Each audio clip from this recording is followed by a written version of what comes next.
ready? Yes, sir. Good afternoon. Today we are unveiling our principles for reopening in-person instruction at our colleges and universities this fall. Before I address that, though, I wanted to give you a quick update about some news out of the East Coast. We've been informed that Washington State was erroneously included in a list of states where New York, New Jersey, and Connecticut would require travelers to quarantine. And so we've been told to expect that to be corrected shortly. With that said, let's turn to our colleges and universities. So we know that depending on the spread of the virus in the next few months, we believe today's proclamation is going to allow our institutions to put in place protocols and tools that are necessary to allow safe in-person instruction. We're very happy about that. No matter what happens to the spread of the virus, we know that students and faculty and staff should know that their return to campus won't be in the usual situation. We know that changes are afoot, and we want to talk about those today. Today I'm joined by University of Washington President Anamari Kasi, Whatcom County Community College President Kathy Hiane Brown, and Pacific Lutheran University President Alan Belton. They're going to deliver some remarks shortly, and I appreciate them being here. Today's proclamation we're issuing provides specific health guidance for our four-year universities and colleges, public and private, as well as our two-year community and technical colleges, and also our apprenticeship programs and our private career schools. So everyone will have this protection in the university or the state of Washington. We know each campus of these institutions are different. They vary in size and programs and location, of course. But whether you're a Husky or a Cougar or a Viking or a Gooey Duck or a Lancelot or a Bulldog or a Viking or a Blue or a Fighting Cardinal or a Choker, we want to make sure you're protected while you get an education. And so we want you back there, but we want you in a place and in a manner that will keep you safe and the people around you safe. Our Higher Education Committee brought public and private institutions together in this process to help design this proclamation. And it had good business leaders' support from Challenge Seattle, from the Washington Roundtable, and helped us prepare these specifications that we'll talk about today. Washington Student Achievement Council Executive Director Mike Miotti also deserves a big thank you. He's been working really hard on this. So this plan includes flexibility for a variety of conditions as they change regarding the pandemic, and it provides measures to protect students also with underlying health conditions, and it acknowledges the needs for equitable students or equitable treatment for students for a variety of different circumstances. This health guidance has a lot of things that will be familiar to us. Guidance regarding face coverings, physical distancing, limits on class sizes and gatherings, symptom monitoring, personal protective equipment, in coordination with their local health districts in areas where the disease is most active. The institutions are also required to meet all state and local health standards. There are a variety of standards, including labor and industry standards, that apply to the employees of these institutions that will also protect them, that are already on the books. So we know under this makes sense. Students and personnel will be required to stay home and seek medical guidance if they believe they are suffering symptoms consistent with COVID-19. And the students and personnel will need to self-quarantine and isolate if they're confirmed with COVID-19. This is a safe thing for all of us, not just students, obviously. These institutions must develop and implement protocols that are specific for their institutions. And that includes considerations such as limiting shared equipment, tracking and tracing the spread of the virus on their campus and in their communities. So I want to list some of the things that they're going to need to think about and have key functions that are planned on how they're going to go about that. We need appropriate capacity limits on food service and restricting cash payments. They'll need to consider floor markings on transportation facilities for social distancing. They'll need to look for the possibility of using staggered schedules for shared areas in campus restroom facilities like bathrooms. They'll need to consider limiting the number of visitors to campus, and of course consider health measures to protect employees. And we do need them to consider a self-certification process when students and personnel come back to school.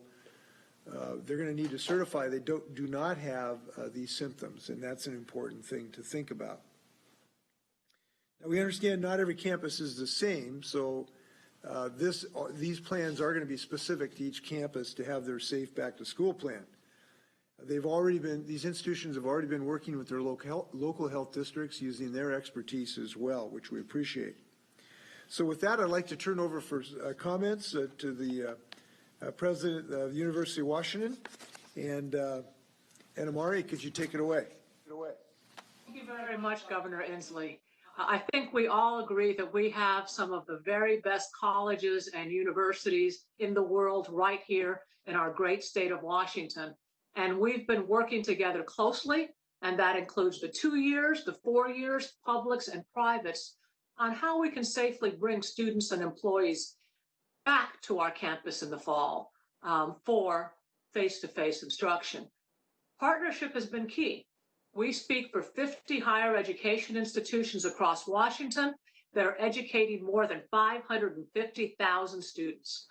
Our work group has included 8 presidents, and we've sought outside experts to make sure that we are following global best practices. We've looked at best practices around the country and around the world. We've partnered with Challenge Seattle and with the Washington Roundtable to engage the Boston Consulting Group, and we're very grateful for their help and guidance in shaping our planning. Our plans are based on the very, very best science and public health guidance, and we've relied on multiple sources for best practices on food, transportation, housing. We have, left nothing unturned.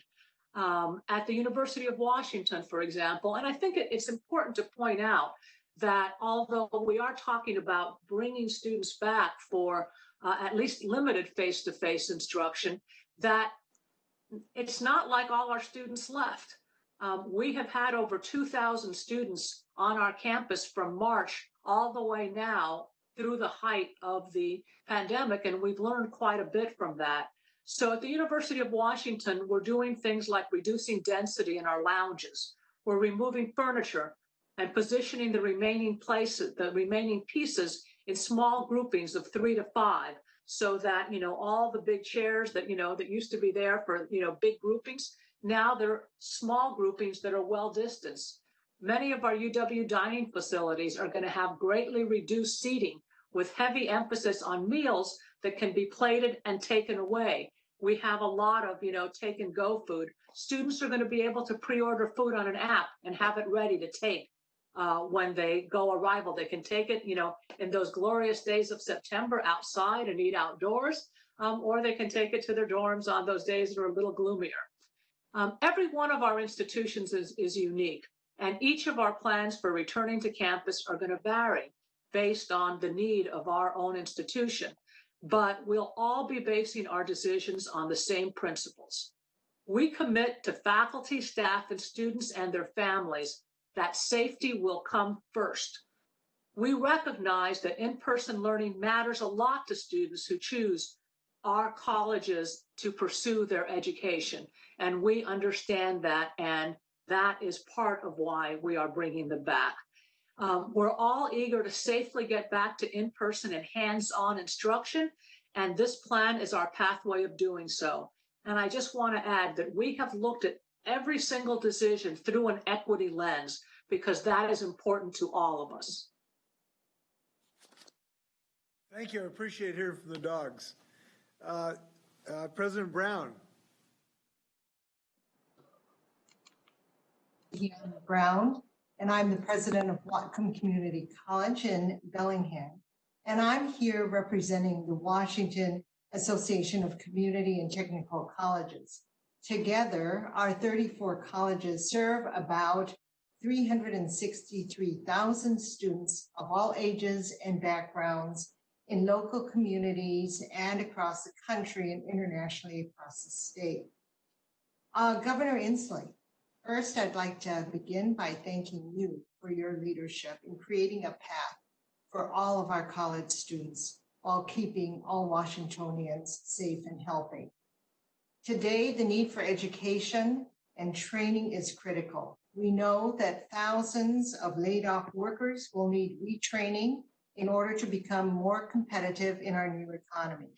And likewise, employers will need a skilled workforce to rebuild and thrive.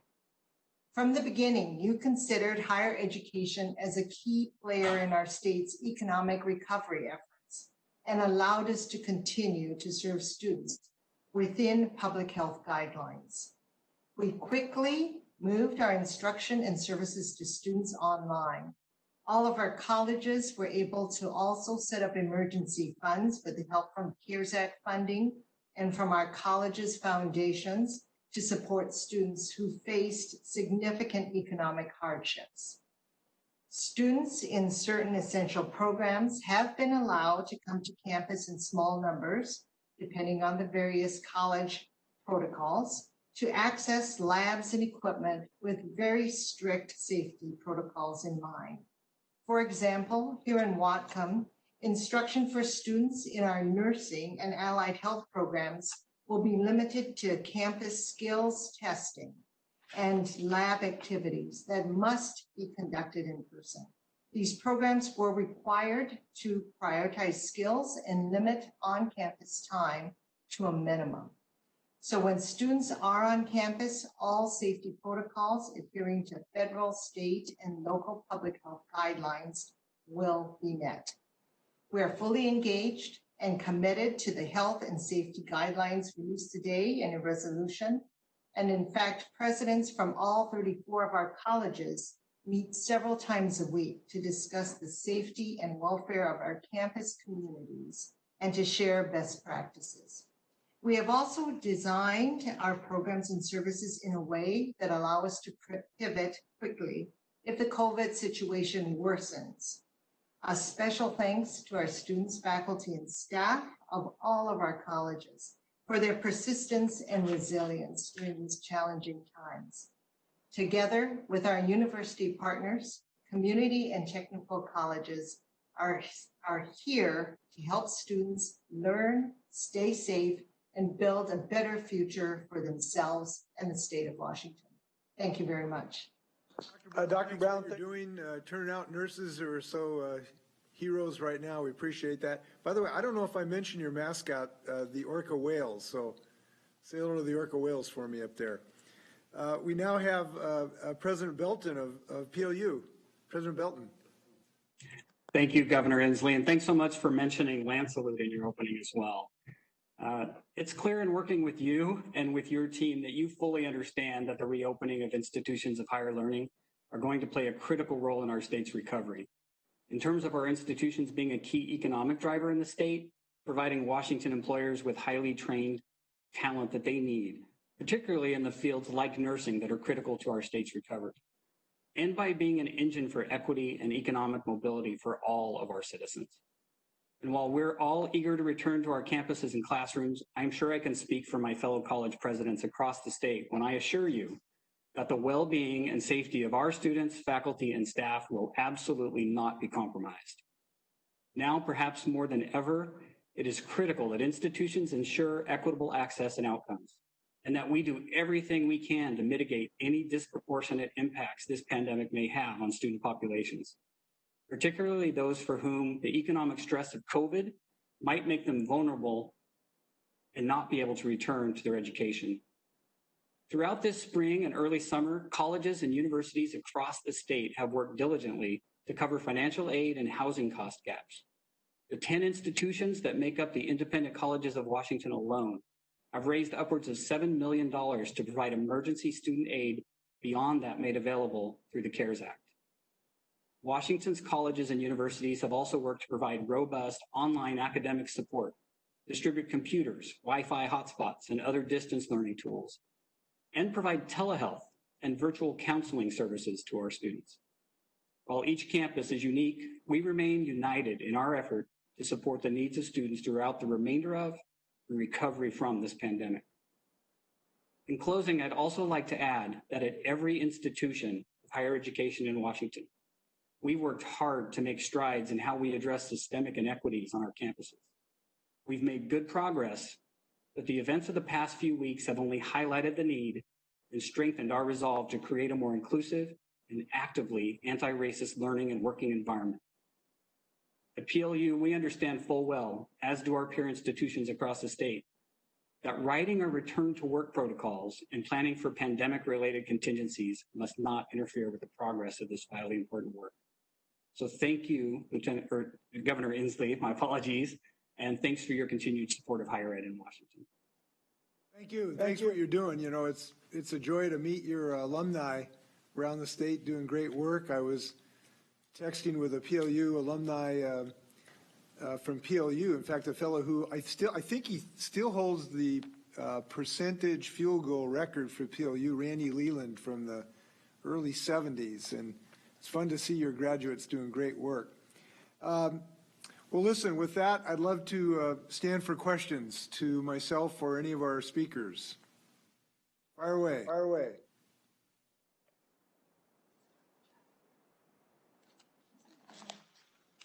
We're getting to you in just a second here.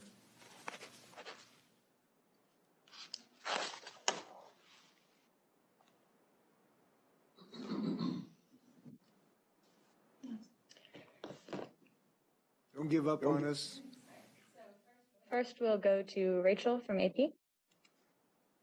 Hi, Governor. At the start, I know you mentioned that our inclusion in the Northeast states quarantine plan for visitors was a mistake.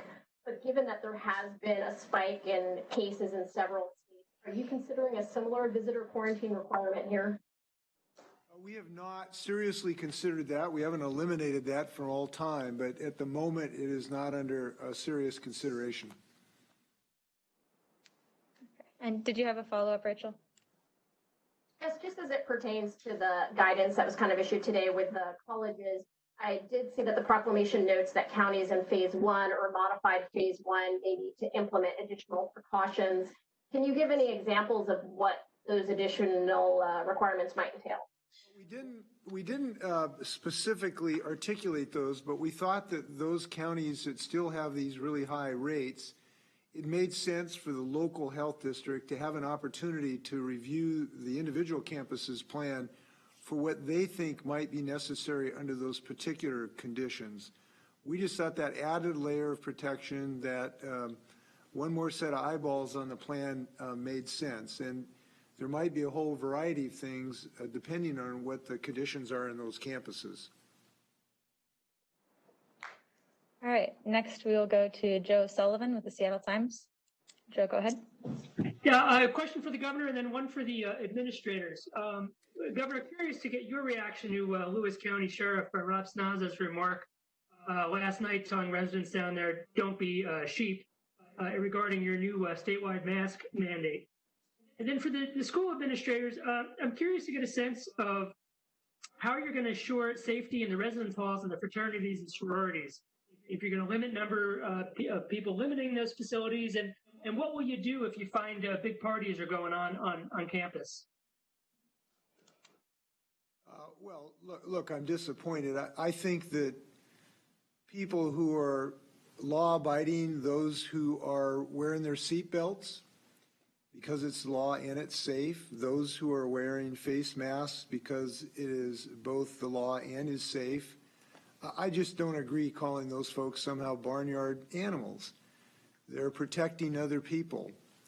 I think the folks who are doing that have at least 3 virtues. Number one, they're demonstrating that they care about other people. Look, when you wear a facial mask, it's a cloth mask. What you're showing is you want to protect everybody else around you. It might be your grandparent, it might be another student, it might be the grocery worker where you're buying groceries, but it shows you have the virtue of caring about other people. I don't think that's a virtue, I think it's a vice. It also shows that you are following good medical and healthcare and science. because it's compelling evidence that these face masks do reduce the possibility of a virus. I think following science and healthcare is a virtue, not a vice. And last, I think following the laws is a virtue, not a vice. And I think we have to be disappointed in any law enforcement officer who would encourage illegal behavior. Fortunately, I don't think it's going to have a big impact because Washingtonians have demonstrated huge compliance with our orders so far. We're already seeing increasing face mask usage even before our proclamation. It's almost doubled in Yakima County in the last couple of weeks. So we think we're going to be successful on this, and I hope so, because this is all about saving people's lives, and I think that's a noble purpose. Attempt to answer the question for our campus, and we've talked enough that I know that there's some similarities. First of all, we are looking very closely at density across all our housing units. For example, our fraternities and sororities will be at 50% capacity, and depending on what kinds of dormitories, we have some doubles, we're also reducing density. But I think that one thing that's going to be really important is from day one, how do we create a culture where we all recognize that our lives are all intertwined and that we're all responsible for our own and for other people's safety. We are going to be doing education from day one. Right now, one of our faculty members is doing a study to see what is it that motivates students, people in that age group that sometimes get defined as low risk. But in fact, that age group, they're almost just as likely to get COVID, and the complications, they may not die from it, but there's serious complications there. And of course, it's what are they going to take home to their grandparents, others, et cetera. But how do we build that culture? We've been talking about, maybe having an honor code that students take from day one. We've been talking about, how do we empower our students to, when someone else is kind of out of line, feeling comfortable. It's kind of the old see something, say something. We've been developing some of that culture, quite frankly, around the Me Too movement and around sexual harassment, where if you see something, you get involved. How do we use that same culture building from the very beginning so that we build a culture where if someone does start getting out of line, it doesn't have to be me coming in, but rather that the peer group will come in and say, hey, that's not okay. That isn't the way that we do things at the University of Washington. President Belton, you had something to add? I think President Cossey points out something very important, that each campus is unique, and I think Governor Inslee, you mentioned that as well earlier.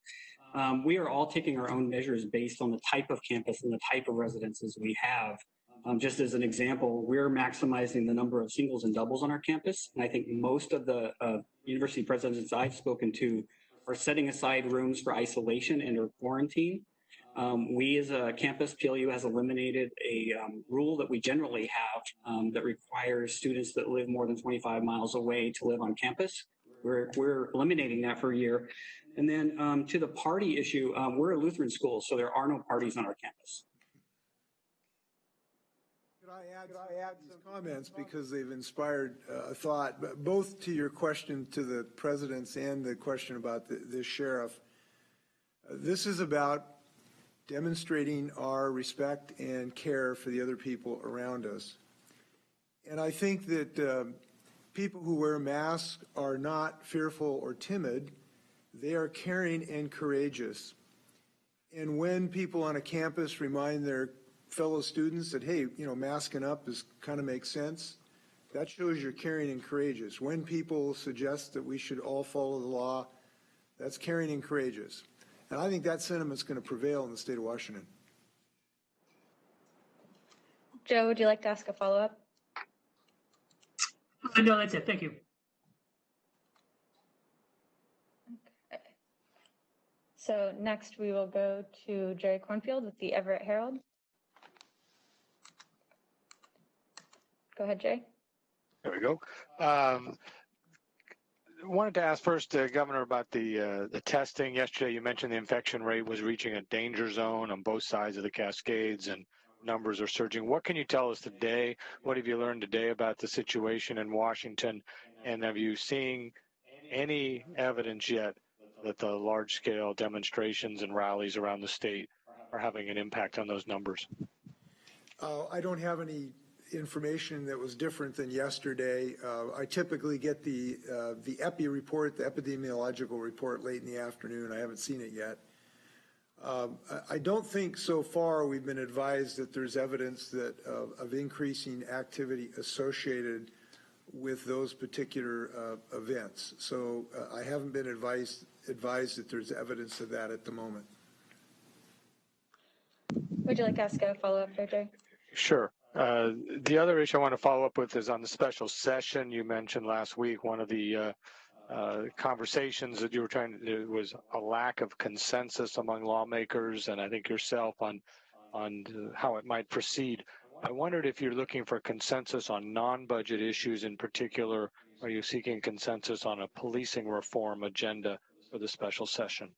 That has not been really on the discussion, in part because we're all looking at options. As you know, I've formed a task force to look at these issues to advise us. So that has not really been a part of the discussion.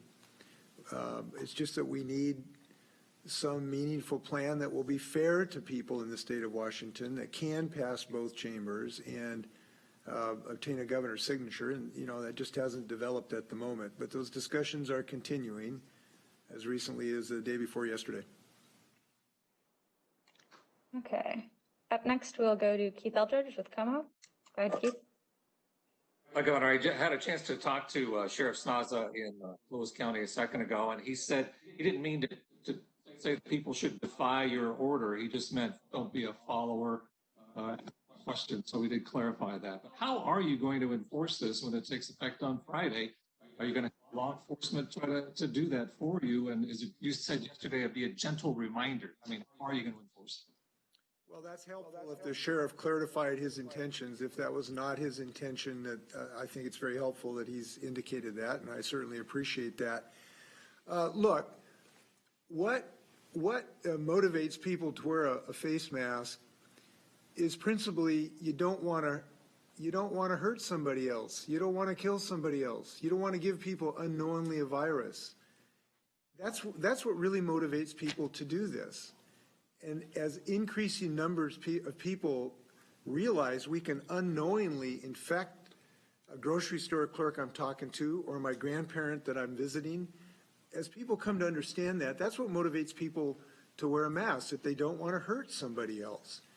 This is its main effectiveness is to raise people's consciousness about that, to give them confidence that sometimes there's some peer pressure that works, and to give people license to do this. Now, this is a misdemeanor if people do not abide by this law. It is the law of the state of Washington. But we believe that there will be huge voluntary compliance with this, and that law enforcement activity will not be necessary. We hope that that's the case. We're looking for compliance, not citations. Now, our experience to date in Washington has given us confidence about that, because 99.5% of the time, that was what we did, the success we had when we had the stay home, stay healthy order. So it worked. There's every reason to believe it will continue to work in this regard. And again, I think the reason for this is that this is not an expression of machismo, like you want to show your machismo by not wearing a mask, because it's not principally to protect you. It's fine in some sense to say you don't care about your health. You'd rather, just run the risk. In some sense, I suppose that's okay. But this is about not imposing a risk on other people around you without them knowing it and without you knowing about it. Because even though you have no symptoms, you can transmit this disease. So I think that as time goes on, as more people wear these masks, this will become something that's just kind of a normal activity. It's different now, but it's like a lot of things in life. I'm telling you, I grew up not wearing seatbelts, and that changed. And I think that I hope that we will have a same experience here, and I believe that we will. Keith, would you like to ask a follow-up? Yeah, can I just add one comment? Because I think one thing that at times we've been hearing is that, I think that young people are very aware that I can take this home to my grandmother, and I can, but part of the message that we really need to get out, but they feel that, hey, I'm not, if I give it to a peer, someone else that's in their 20s, it's no big deal. And quite frankly, I've heard some people in positions of authority pretty much say that. And one of the messages that's really important to give out to young people is, first of all, someone, your friend who might be 22 and may look hale and hearty might be immune compromised. You don't know what else they're carrying with them. But even if they're not, what we know is that young people are much less likely to die, but we're still learning about the complications that someone can get at 25 that may end up affecting their lungs for the rest of their lives. And so it's not just about your grandmother, it's about your other peers. So I just want to absolutely underscore what Governor Inslee said, but that, and we want to make sure that our students understand that even with each other, no matter how healthy they look, that this is about protecting other people. And you need to be, that just what you can see is not always what's there. This is why this is a nasty little virus. It sneaks up on us. We can be transmitters and we just don't understand it. That's why this masking requirement needs to be the law and is the law of the state of Washington. When you do ask about enforcement of this, this is an iterative process. We learn as we go and we adapt. If this virus will continue to grow, and if not enough people do wear masks, then there could be more appropriate law enforcement activity. Or potentially counties could have to either not advance to the next phase or maybe even go backwards. We're just not out of the woods on this yet. And that's why I think we need to be vigilant, aggressive, and responsible. And I think this masking order does all three of those things. Okay, Keith, would you like to ask a follow-up? No, I'll cede my time to others. All right. So next we'll go to Jim Camden with the Spokesman Review. Go ahead, Jim. Thanks. I am wondering, with limitations on visitors and also large gatherings, what does this mean for athletic events and some other traditional events on college campuses like Mom's Weekend or Dad's Weekend, things like that? Do the presidents want to answer that? How about the loot? Me to give it Go ahead, Amari. to give it a try, and the answer is it's probably going to be, first of all, depending on where we're at in terms of the pandemic, whether we're in phase 4 or phase 3, whether things are going up or going down. But certainly, we have been, for example, in terms of athletics, we've been working very closely with the other Pac-12 schools. They have, fabulous people that are advising them, including many of our own faculty in epidemiology. Again, the idea is it's got to be safety first. I don't think, who knows, between now and August, hope can spring eternal. But I'm not particularly planning that our August opener is going to be with a full Husky Stadium. I think the chances of that are very small. It is possible that if there is, we've looked at a range of things from perhaps, just playing within the conference to, perhaps playing with no spectators to perhaps not play. I mean, the whole range of options are there. But the important thing is it's going to be safety first. Mom and Dad's Weekend right now, for example, we have a gala at the end of the year that, usually, it's about, celebrating our accomplishments, fundraising, et cetera. It's going to be virtual. and we still haven't planned it all out. Our graduation, our commencement ceremonies were different than anything that we'd ever done before. One of the things that's, that's been fun, and the amount that's been fun has been about that big, but has been that it's really taken, all the creativity in people has come out, in all kinds of ways, and we're finding all kinds of new and interesting ways in which to build community. Community is critical, and we will be building community on campus, but we'll be doing it in a very different way.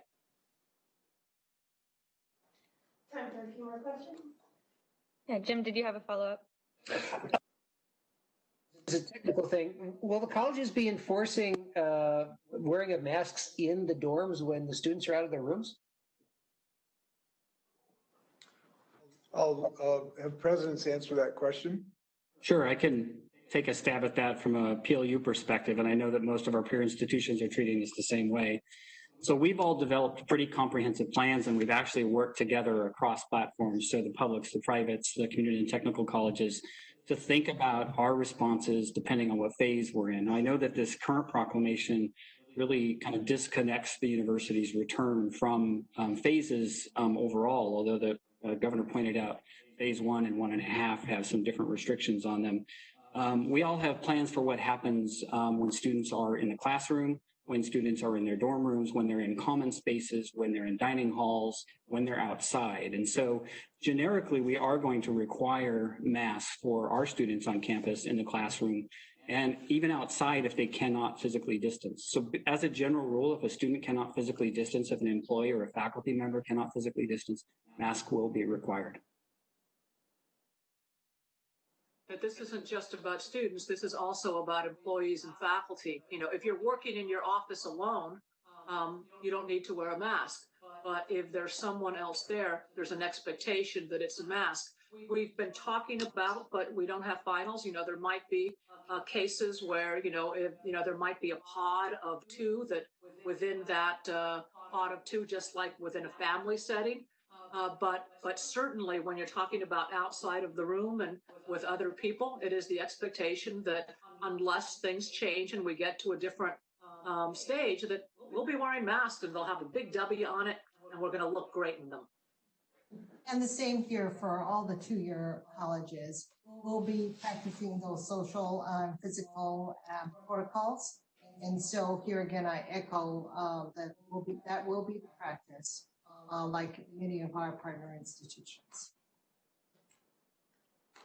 A few more questions? Yes, we've got time for 2 more. Up next, we'll go to Hannah Scott with Cairo Radio. Go ahead, Hannah. Hi, Governor. I have just a couple of quick ones today. One, a follow-up from yesterday. I know you spoke about the face mask requirement statewide, that people with medical conditions would be exempt. I got a lot of questions today from people wanting to know, will they need a medical note, like in a vaccine situation? Or what about people with claustrophobia, anxiety, things like that? And I'm also hearing about large gatherings, specifically in Snohomish County, of more than 50 people where there was a person who was infected and now everyone is being contact traced there. Wondering if you can speak to just our state on people gathering and not being at that point yet where we should do that. Well, as far as folks who have medical conditions, there's no requirement in the order that you have a certification from a physician. It's largely a self-decision in this regard, and we largely will defer to people's decisions about that. And we trust people, and by the way, this is about trusting Washingtonians. We're trusting Washingtonians to do the right thing here, and we believe we're going to get a lot of compliance. As far as large gatherings, look, there are still rules in effect, and we expect people to follow them. And large gatherings are a real problem. And that does include even when you're outside, because when people are packed together, you can still have transmission outside. And that's why these rules are in place. So the specific rule as to the size of the gathering, you got to check with your local county to see what phase it's in, but those need to be followed because that's a significant issue. And if you've looked at the super spreader events, there's kind of a phenomenon called super spreader. We have somebody who's really good at getting a viral load out there, And they've affected dozens of people at some of these events, sometimes family events. You've read over a dozen people get infected. So this is a real thing, and when this happens, like in Snohomish County, it puts a real burden on us because we have to go contact trace everybody in that crowd. And that's, that takes a lot of personal power. Now, thankfully, we've had the foresight to train about 1,000 people to do that work. So we got those people ready. But don't put that on other people that have to do that work. Just be sensible. We understand being young too. This is one place where the young can be leaders on this. The young understand parties, but don't go infect your grandparents. That's a request we're making to people under the age of 30. Hannah, did you have a follow-up? No, I'm all set. Thank you. Okay, so for our last question, we'll head to Alexis Kroll with the Tacoma News Tribune. Go ahead, Alexis. With the CARES Act funding, some schools have said that shifting guidance from the Department of Education delayed the process of getting that funding to students. I'm wondering if these experienced that, and also if they can speak more about what kind of emergency relief is available to students going into the fall. I'm happy to take that, Governor, if you don't mind. No, go ahead. Yeah, so yes, in fact, the instructions they were confusing and they did tend to change over time. And so a lot of our institutions, quite frankly, struggled with those allocations of dollars. We have kind of worked our way through that. And I think most of our institutions have been able to utilize those funds to issue emergency relief directly to students. I know that I mentioned in my statement earlier that institutions are also raising funds separately, primarily for undocumented students, because the directions that we got do not allow us to use the CARES Act funds for undocumented or international students. So just using PLU as an example, we've been able to help well over 300 students in just the first couple months of the coronavirus outbreak, and we will continue that through the summer and into the fall.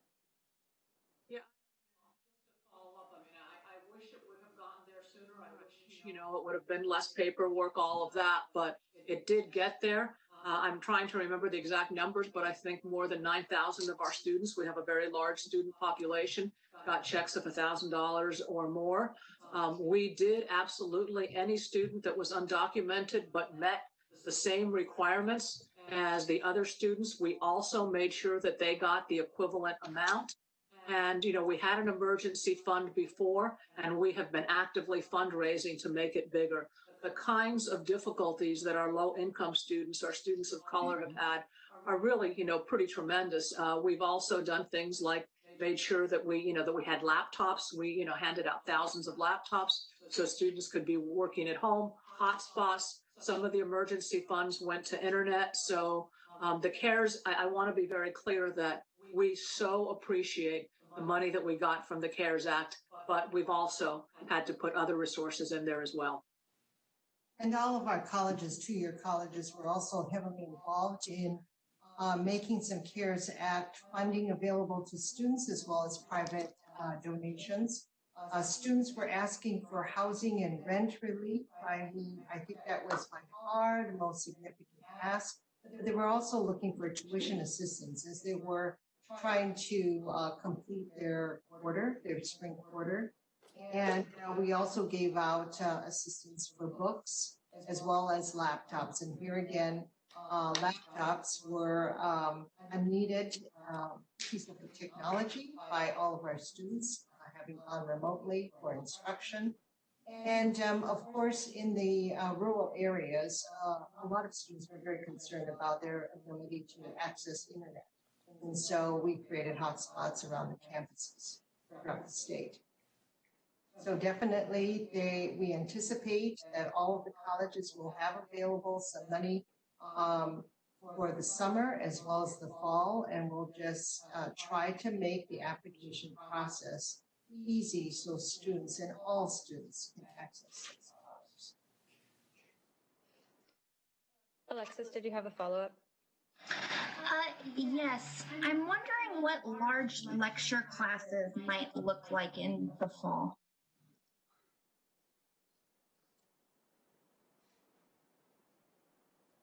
We're still working out those details, and we are still, remember, we're a quarter system, so we don't start until late September.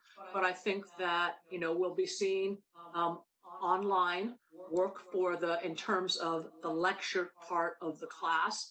And then there will be other opportunities for students to get together, perhaps in study groups. Perhaps they might come in, the big lecture might be there, but then they might be able to do a lab section. It really varies because our big lectures are, tremendously variable. But I'll point out, for example, our Biology 180 class, which is I think it's one of our, I don't want to say the single, but one of our top, 3 or 4 largest classes already, even before the pandemic, functioned as a flip the classroom, where students actually watched the lectures at home and they could replay, or in their dorms, and they could or in groups, and they would replay those sections that, they didn't understand as well, etc. And then they would do discussion sections. So it probably is going to vary class by class, but students will be doing it largely online for our large classes. All right, any final words, Governor? I was just a thought as I was listening to these presidents. One of the things that ought to give us increasing confidence facing this big challenge, and it is a big challenge as the data reveals, we've got big challenges with COVID-19. There are increasing infection rates in many parts of our state. But I think there's reason to be confident. That is, we're working together on this, and I think that ought to be heartening. Washington State University is doing good work, not just the UW. So the Huskies and Cougars are working on this problem. Republicans and Democrats. I've talked to Republican mayors and county commissioners in Eastern Washington who are working to encourage their folks to wear masks, as are some Democrats in various places.